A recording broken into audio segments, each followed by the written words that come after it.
All right, let's get into it. You ever get that feeling? You know, the one where you're running as fast as you can, you're doing everything you're supposed to do, but you have this nagging suspicion you're running towards the wrong finish line?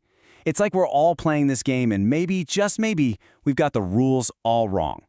You know, Robin Sharma, the author of the book we're talking about, he just nails this feeling with this quote. It's such a weird paradox, right? We're stacking up more stuff, more knowledge, more everything, and yet there's this quiet sense that something's missing, that our lives are kind of empty. And that really is the central question, isn't it? What if this scoreboard we're all looking at, the one that tracks money, promotions, and all that stuff, is just completely bogus? What if we've been playing the game all wrong, right from the start? Which brings us to this idea we can call the success trap. It's this almost invisible cultural script telling us that life is just about climbing a ladder, accumulating wins. But it's a trap, and it almost always leads to this deep, quiet feeling of being unfulfilled. And look, this isn't a new thing. This has been baked into our culture for centuries. You can go all the way back to people like Benjamin Franklin, where making money was basically seen as a moral good. It's an old script that we're still acting out today. And that old script has morphed into what we all now call the rat race. It's this feeling of being on a treadmill, running and running, always stressed, always anxious, totally convinced that the next thing, the next job, the next car, is going to be the thing that finally makes it all okay. And the cost of this race can be absolutely brutal. Sharma tells this story. It's about a CEO of a huge corporation, a guy who by all accounts had won. He's on a plane reading this book, and he just starts sobbing right there, because it hits him all at once that he'd spent his entire life climbing an imaginary ladder, and in the process missed, everything else. Okay, so if that ladder is imaginary, then what's real? This is where the first big mental flip comes in. What if a great life isn't about these huge, flashy achievements? What if it's built on something way smaller?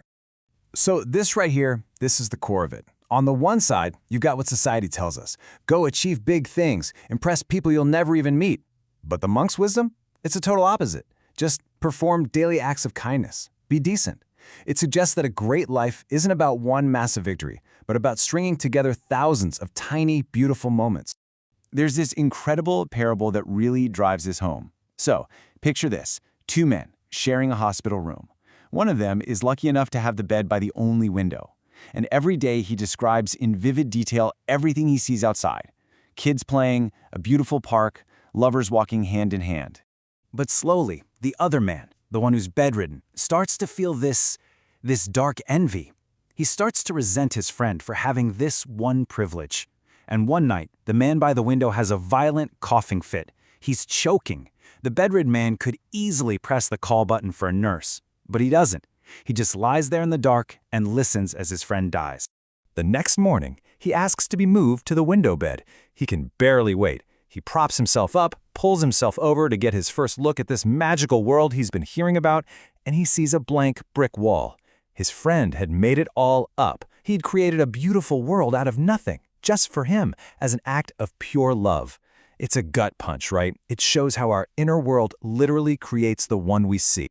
So the takeaway here is that we have the power to rewrite our own stories. We can choose a new inner dialogue. I mean, just try this sentence on. My stumbling blocks are becoming my stepping stones. My wounds are becoming my wisdom. You say that to yourself enough, and it completely changes how you see your own past. So that's the big idea. But how do you actually do it? How do we build this life made of small, meaningful moments? Well, it all boils down to today.